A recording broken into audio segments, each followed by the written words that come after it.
Do you end up binging every night? You promise yourself you'll eat healthy all day, but by the time you get home, your willpower crumbles and the sugar cravings take over. Why can't you stop? Not to mention, it then ruins your weight loss progress. So does this sound familiar? If so, you are not alone. As a therapist and nutritionist, I've helped countless women across the world overcome sugar cravings and stop yo-yo dieting. In this video, I'm going to explain, number one, the science behind your nighttime sugar urges. Number two, the biggest mistakes that most people make that cause them to binge more. And number three, 7 powerful strategies to stop nighttime binge eating for good. But before we dive in, let's see how stress can fuel sugar cravings, like it did for one of my clients, Emma, who's agreed to share her story. Emma came to me feeling frustrated and guilty after another night of indulging in ice cream, leaving her disappointed in herself. We can all relate to these moments, right? But the key here is understanding the why behind the binge. She told me, I looked at the empty tub of ice cream and I felt so guilty as always. This wasn't supposed to happen again. So I asked her, what was your actual plan for the day? Well, I actually packed a healthy grilled chicken salad, she said. I felt like I was really focused and ready to be on track this week. What happened between that healthy salad and the empty ice cream tub, I asked her. By midday, she said, the stress had become way too much. It wasn't just my work. I noticed certain behaviors in myself too. The constant overthinking, the pressure to be perfect on every project, and the worry about pleasing everyone. My mind just wouldn't shut off. Then there was the relentless noise of food chatter on my head. I just couldn't tune it out. By the end of the evening, Emma was sat on the sofa with the empty ice cream tub in her lap and a feeling of shame. I knew I shouldn't have devoured the whole tub, she told me. I could hear the disappointment in her voice. She had started the day with really good intentions and she just couldn't work out why things always go so off track. Why can't I ever stick to the plan, she said. This cycle of work stress, sugary binges, and the late night guilt had become a common pattern in Emma's day. And looking in the mirror, it wasn't just the weight gain.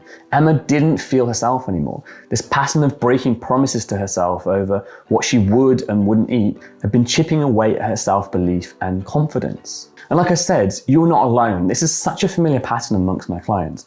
They often ask me the question of, why can't I ever stick to the plan? So let's talk about that. And first of all, going into the science behind your nighttime sugar urges. So the first thing to just understand and think about is that food is rewarding. Food is nice. Food is tasty. So if you've had a bad day, it makes sense for you to get this sort of need to want to eat, right? Your brain is clever and it knows how to solve problems.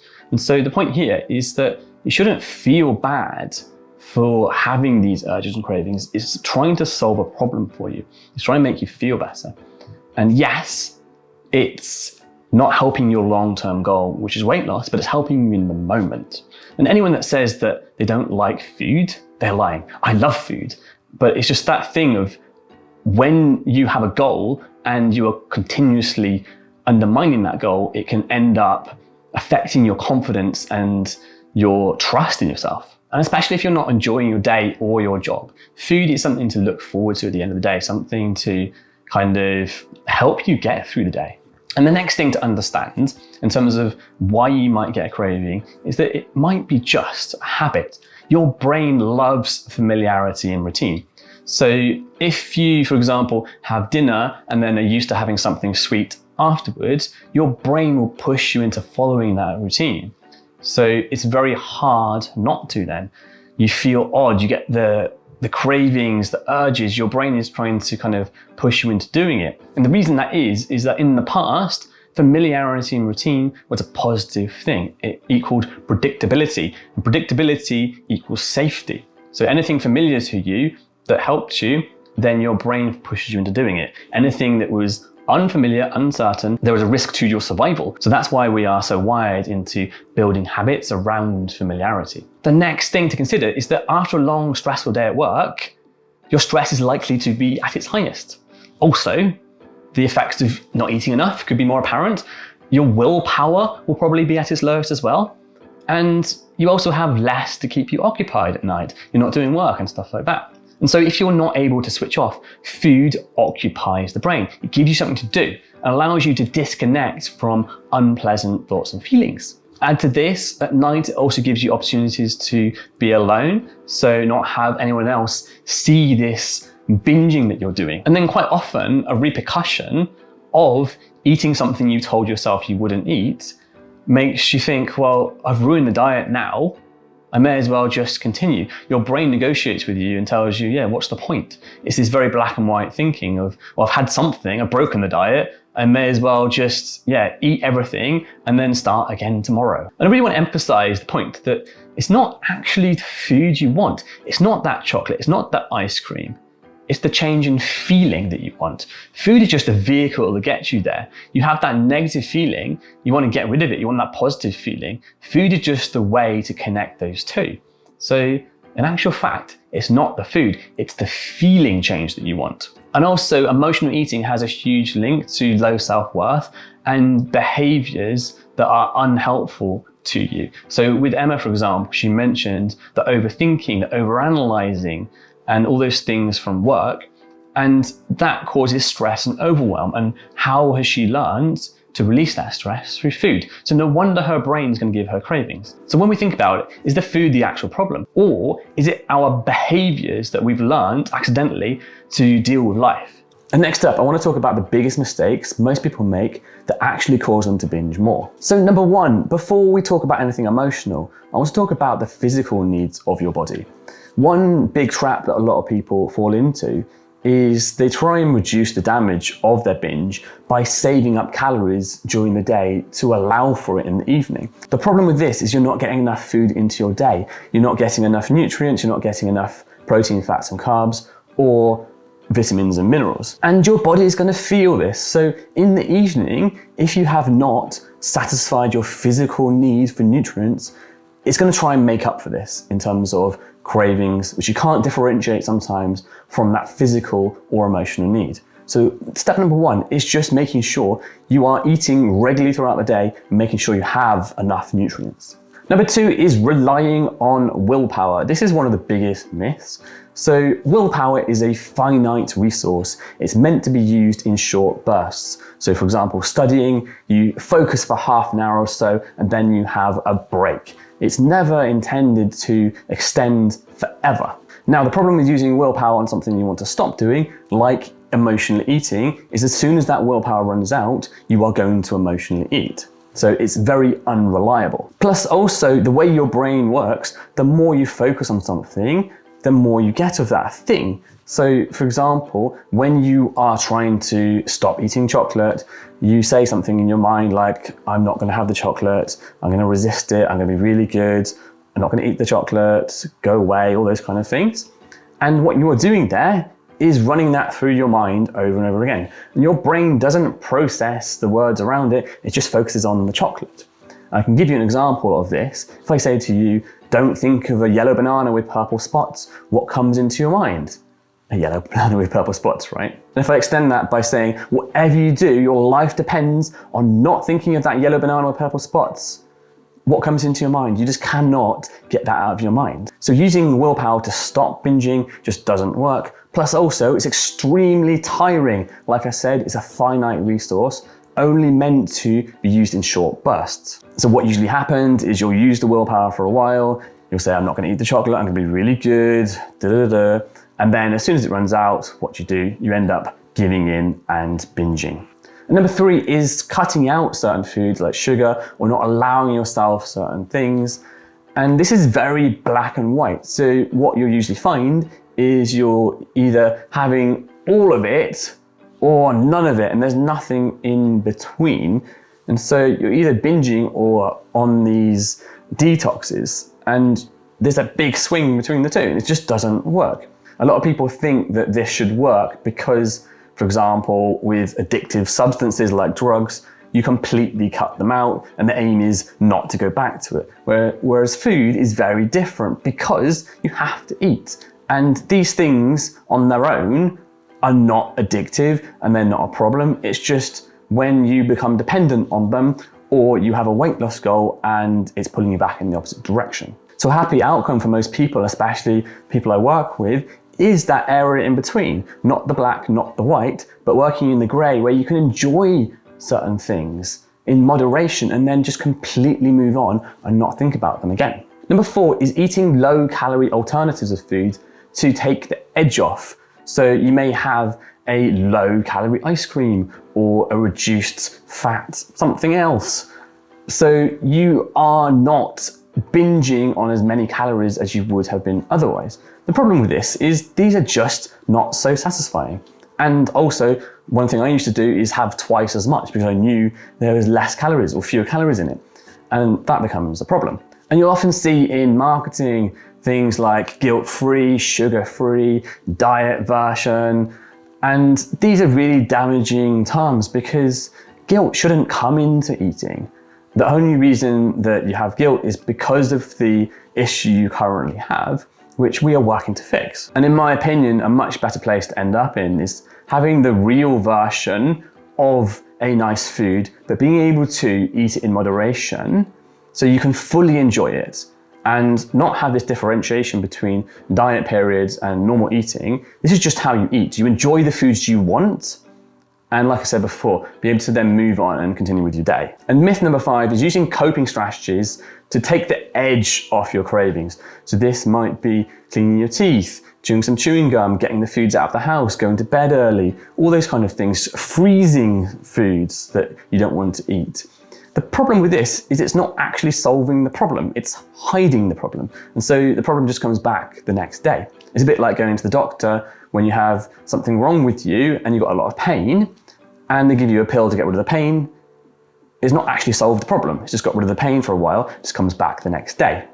So we need to look at the root cause and not at the symptoms. So my point here is not to get caught up in the short-term strategy rather than fixing the problem overall. Okay, so now my 7 powerful strategies to stop nighttime binge eating for good. And each of these things is important in itself. A lot of people kind of brush off things saying, oh, it's okay, I don't need to do that. But I am telling you these things because I know that they work. I use these with my clients. So the first thing to focus on before anything else is the physical side.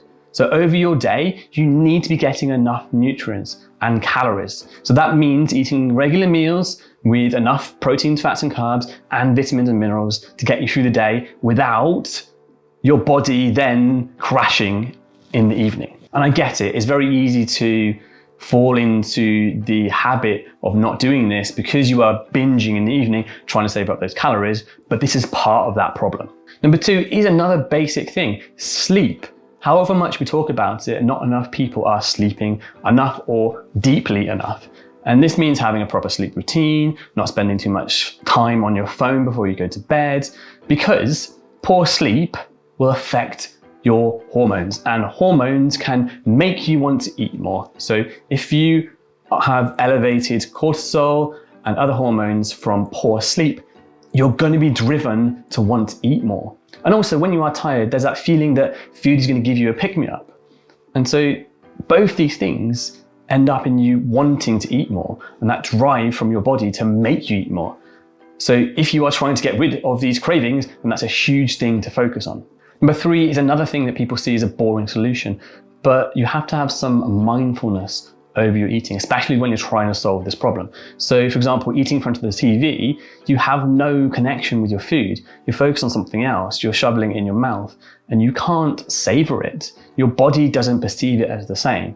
So yes, it's annoying and it can feel uncomfortable to start with, but just as practice to solve your emotional eating and binging, eating food without any distraction, being able to just think about it or think about other things other than being distracted by the TV or something else, does make a huge difference over time. So that's something I always advise people to focus on. And it's a learning process. It doesn't happen on day 1, but doing this makes a huge difference. Number 4 is identifying your emotional triggers. So having some curiosity and exploring the emotional reasons behind your binge eating. So it could be stress, it could be boredom, it could be loneliness. Just think about what you're trying to get rid of when you are getting those cravings. What is it that I'm trying to avoid? Is it thoughts? Is it feelings? Quite often with me, when I start a difficult task, my brain's saying, oh, go and eat something. And when I actually get curious, I'm like, I'm just trying to avoid that task. I don't really want the food. My brain is trying to help me by not having to spend too much energy on focusing on something important, but actually I want to do that. And that's my task for the day. It's just trying to basically avoid me spending too much energy. And it doesn't really know what I want in the long term. It's trying to make me feel better in the moment, that focus on that difficult task. So actually just being curious about these things can help a lot. And I mentioned with Emma before, that stress and overwhelm from the overthinking, the people pleasing, things like that at work, where she then needed a release. And that's why she was emotionally eating. So being curious about these emotional triggers is a great first step, just to be more aware of why it's happening. And now on to number 5, which after you've done the previous steps, this is probably going to be the most powerful and effective thing you can do to deal with the emotional eating. And this is the idea of replacing that fight with the urges and cravings with the idea of acceptance, allowing those thoughts to be there and do what they want. So for a lot of people, this is a very new concept. But think about it, that fight doesn't work. And so are you willing to try something a little bit different? So first of all, the thing to understand is it's not the urges and cravings that are the problem, it's that fight with them and the battle you get into and the distraction from what you're actually trying to do in your day, right? Agree with that? So the idea of acceptance is that you make space for those thoughts and feelings while still being able to focus on your day and live a full, rich and fulfilling life. Now, I love analogies, so let me give you an analogy for that, and after I'll tell you how to actually do it. So imagine you're a bus driver. You have this big bus and you're driving along and you stop at different stops. Your focus is to drive the bus and go forward, follow the road. You have these passengers that are getting on and off the bus. These can be like your thoughts, feelings, cravings, and urges. You don't have to interact or deal with them. Yes, you can say hello, goodbye, you can make some comments, but you don't have to enter into any discussion or any fight with them. If you do, what happens? You stop the bus, you stop going towards your destination, you stop doing what you want to do. And this is the same with life. So you are that bus driver, you have your goal in the moment, you're allowing those thoughts and feelings to be there, those passengers, they can do what they want, they get on and off as they want to as well. And this is like your mind. Your mind is a thought producing machine, a craving producing machine. All these things just happen, and allowing them to be there, making that space has a huge effect. So how can we actually do this practically? So the first thing I teach my clients is putting some space between you and your thoughts, understanding that you are not your thoughts. There's more to you than that. So what we can do is we can notice and name those thoughts. You can say, oh look, there's a craving, or look at that, I'm noticing my brain producing cravings again. And what this does is puts a little bit of space between you and the fact that those are just thoughts. They're coming and going. And then the next step is reminding yourself that you are more than your thoughts. You have a whole body around you. And to do that, it's very simply, just squeeze your fingers together, squeeze your fists together, push your feet into the floor, give yourself a tight hug, anything which connects yourself to your body. And do that just for a few moments. Bring yourself out of your mind. And then also, third step, there's a whole world around you. And to bring yourself out of your body into the world, we just introduce a little bit of mindfulness. So focus on something in your environment, in your room. It might be a glass of water. So looking at that water, looking at the shape, looking at the colors coming off it, and just spending a few moments really noticing the detail, anything that you never noticed before. And what that's done is taken you away from the thoughts, put you into your body, brought you into the environment, and enabled you to actually focus on something. And that little technique takes a little while to learn, like anything else, but it's so powerful. Going away from that fight and struggle with the thoughts and feelings into this more acceptance, and then what you're able to do is focus on your day, not have that battle with the emotional eating, being able to achieve what you want to achieve, and that's what brings the rich, fulfilling life that you want. And number 6, adding on to the end of that, how do you actually want to feel in the moment? A lot of people never consider that you can do this, but when you're doing something, How do you want to feel? Do you want to feel motivated? Do you want to feel relaxed? Do you want to feel determined? Do you want to feel excited? Attach a feeling to what you're doing, and that really makes a difference as well. And then finally, number 7, learning to build some self-compassion. So being kind to yourself when slip-ups happen and refocusing on your goal.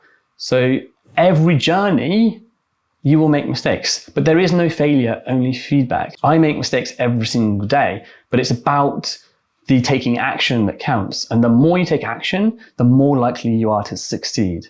If you are scared of making mistakes, you end up doing nothing and not progressing. So it's so important to understand that doing something about your problem is a good thing, and you will make mistakes, and being kind to yourself about that, it's completely normal to do that. So let me ask you a question now. Are you ready to break your cycle of nighttime sugar cravings? If you are, you can take my free quiz in the description below. That quiz will allow you to identify unhelpful behaviors that are holding you back with your cravings and your weight loss. And I will also offer you a personal strategy to lead you to success around your weight loss and fixing your emotional eating for good. If you'd like that, that is in the description below. And I feel like this video will help you next.